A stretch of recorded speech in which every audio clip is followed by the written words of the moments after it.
ناظرین السلام علیکم. آج ہے 3 نومبر 2020. ناظرین آج ملکی حالات حاضرہ پر کچھ آپ سے ضروری باتیں کرنی ہیں. ناظرین یہ جو نون لیگ نے یہ نواز شریف اور اس کی بیٹی اور اس کے جو اتحادی ہیں مولانا فضل الرحمان، یہ جو کچھ اور یہ جو مکمل ایک ان کا گٹھ جوڑ بنا ہوا ہے، پی ڈی ایم اور نون لیگ اور پی ٹی ایم، یہ تینوں، یہ ان کا منصوبہ صرف اور صرف پاک فوج کی تذلیل کرنا ہے. اور یہ اب پاکستانی عوام ان کی یہ روزانہ کی بکواسیت سن سن کر تنگ آ گئے، کیونکہ کوئی بھی باشعور انسان یہ برداشت نہیں کرے گا اور نہ ہی لوگوں سے یہ برداشت ہو رہا ہے کہ یہ آئے روز اپنے جلسوں میں پاک فوج کی تذلیل کرتے ہیں. کبھی آرمی چیف، کبھی D G I S I اور سی پیک کے انچارج جنرل عاصم سلیم باجوہ. مطلب یہ کب تک ایسا چلے گا؟ مطلب آئے روز پاک فوج کی تذلیل، یہ کسی کو بھی کسی حد تک مطلب برداشت، اب پاکستانیوں کی برداشت کی حد ختم ہوتی جا رہی ہے. مطلب جو ادارہ ملک کی سلامتی کا ضامن ہے، اس کے خلاف اتنی گھٹیا بکواس روزانہ سننے کو ملتی ہے. اور ہمارے اینکر صاحبان ان کو نواز شریف صاحب کہہ کے بلاتے ہیں. یہ صاحب کہنے کا حقدار بھی نہیں ہے، یہ دوسرا الطاف حسین ہے. یہ جو P D M P T M, یہ جو ہے انڈیا کی زبان بول رہے ہیں، اور یہ مکمل انڈیا کا بیانیہ اور الطاف حسین کا بیانیہ ہے. یہ کسی بھی محب وطن کا بیانیہ نہیں ہو سکتا. پاک فوج جو ہمارے ملک کی حفاظت کرتی ہے، آئے دن رات پاک فوج کے جوان اپنی جانوں کے نذرانے دیتے ہیں. تو آپ یہ جو پاک فوج ہے، ہماری جان ہے، ہماری شان ہے اور ہماری آن ہے، ہمارے سر کا تاج ہے. کب تک ان لٹیروں، ڈاکو، چوروں کی بکواس ہم سنیں گے؟ آئے روز کوئی دن ایسا نہیں گزرتا جب یہ پاک فوج کے خلاف بکواس نہیں کرتے. اگر ان کو این آر او مل جائے تو سب ٹھیک ہے. اب پاک فوج کیوں ان کو بچائے؟ ان چوروں نے ملک کا خون نچوڑا ہے. ملک کے پیسے واپس ان کو دینے ہوں گے. یہ جو لوٹی ہوئی رقم ہے ان کو واپس کرنی ہوگی. ان کا احتساب ہونا چاہیے اور ہوگا. یہ اب نہیں بچنے والے. تو جب اب ان کو پتہ ہے کہ انہوں نے بچنا نہیں ہے، تو وہ جو آخر میں ہوتا ہے نا پھڑپھڑانا، یہ ان کا وہی اب رہ گیا.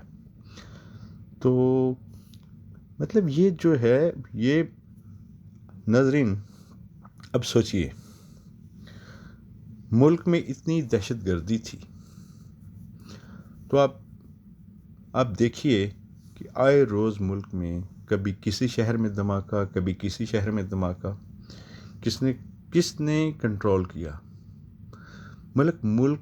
ملک میں امن و امان کیا ان سیاسی پارٹیوں نے آپ کو دیا؟ فوج نے جان کے نذرانے دیے.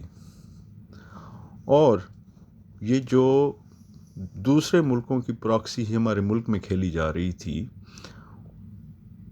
اس کو پاک فوج نے مکمل ملک میں امن قائم کیا.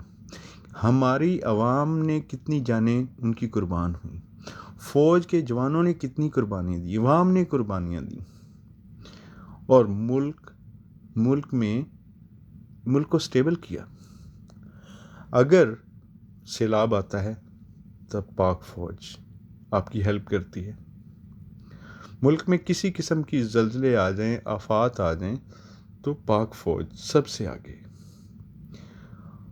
جب پاک فوج جو دن رات وہ جوان جو -10 پر بھی اس ملک کی حفاظت کے لیے کھڑے ہیں، تو جب ان کے بڑوں کی یعنی آرمی چیف کی تذلیل ہوگی تو وہ جو -10 پہ پہاڑوں کی چوٹیوں پہ اس ملک کی حفاظت کر رہا ہے جوان، اس کے دل پہ کیا گزرتی ہوگی؟ کبھی آپ نے سوچا؟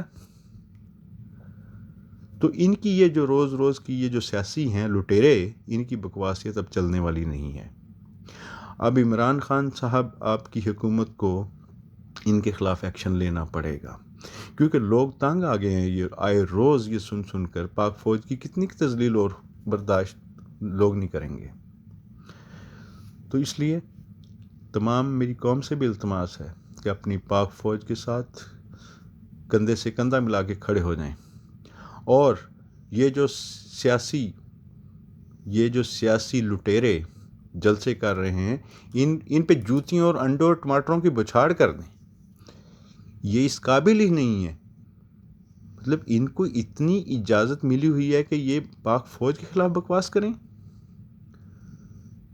پاک فوج ہمارے سر کا تاج ہے۔ کوئی بھی پاکستانی آئے روز پاکستانی جتنے بھی بیرون ملک ہیں یا ملک میں ہیں، وہ جب یہ روزانہ ان لٹیروں کی، ان چوروں کی بکواسیت سنتے ہیں تو ان کا خون کھولتا ہے کہ بھائی یہ کیا ہو رہا ہے پاکستان میں؟ کیا بارڈروں پر جو صورتحال ہے، کیا ملک متحمل ہو سکتا ہے؟ ملک کبھی متحمل نہیں ہو سکتا۔ اندرونی طور پر یہ خلفشار چاہتے ہیں، یہ چاہتے ہیں کہ جو انڈیا یا بیرونی طاقتوں نے ان کو اگر نوازا ہوا ہے، ان سیاسیوں کو، کہ ملک میں افراتفری پھیلاؤ، مطلب یہ ایسا نہیں چلے گا۔ ملک کے ادارے، ملک کے جو محافظ ہیں وہ سب کچھ جانتے ہیں، ان سے چھپی کوئی بات نہیں ہے۔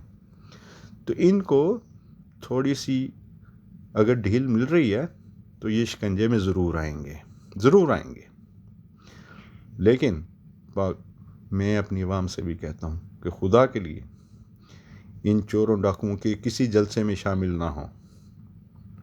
ان کو کوئی حق نہیں پہنچتا یہ پاک فوج کے خلاف کوئی بکواس کریں، کوئی ان کے اوپر بات کریں۔ پاک فوج اور عدلیہ دو ہمارے قانون میں بھی ہے، ہم ان کے خلاف کوئی بات نہیں کر سکتے اور نہ ہونی چاہیے۔ تو ناظرین، آج کے بعد آپ یہ تہیہ کریں کہ آپ ان چوروں ڈاکوؤں کی کوئی بات آپ نہیں سنیں گے، اور پاک فوج، میں تمام یوٹیوبر کو بھی کہتا ہوں کہ اپنی پاک فوج کے حق میں روزانہ سے روزانہ پروگرام کریں، اور ان جو چوروں ڈاکوؤں کو، ان کی کرپشن کو منظر عام پر لائیں۔ ناظرین، پاکستان زندہ باد، پاکستان، پاک فوج زندہ باد۔ ناظرین، اپنے آس پاس کے لوگوں کا بہت خیال رکھیے۔ نیکسٹ ملاقات ہوگی اگلی ویڈیو میں۔